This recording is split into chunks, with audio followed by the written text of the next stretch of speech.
Сәлем баршаңызға достар, сіздермен мөлдір. Бүгін біз сіздермен ерекше тағам мясо по-французскийді бірге жасайтын боламыз. Тамақтың қасында тұрып қажеті жоқ, барлығын қатар-қатар қойып пешке салсаңыз болғаны. Видеоны соңына дейін көріңіздер. Ең алдымен бізге кез келген тартылған ет қажет болады. Етіміздің үстіне дәміне қарай тұзын және бұрышын салатын боламыз. Сондай-ақ пиязымыз бен сарымсағымызды салып, жақсылап араластыратын боламыз.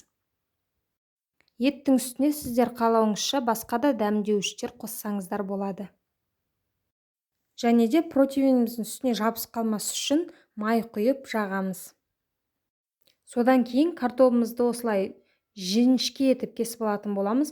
Міндетті түрде жіңішке қылып кесіңіздер, себебі картоптарымыз пісуіне көп уақыт кетіп, қатты болып қалуы мүмкін. Енді ең астыңғы қабатына осылай картопымызды түгелдей орналастырып шығамыз.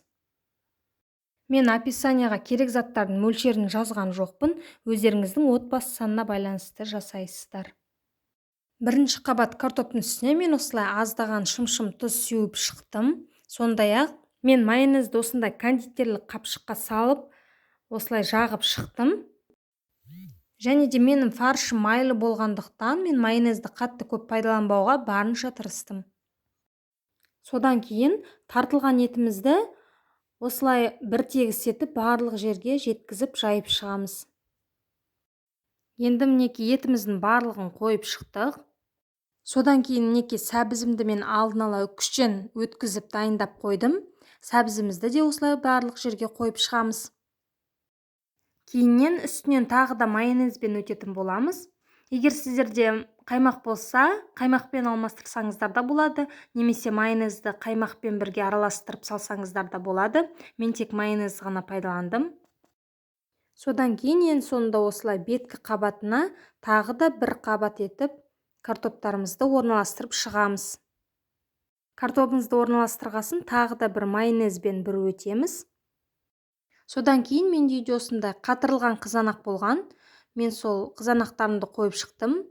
Ал сіздер қызанақты дөңгелек етіп немесе жартылай дөңгелек етіп, ұсақ етіп те турап қойсаңыздар болады.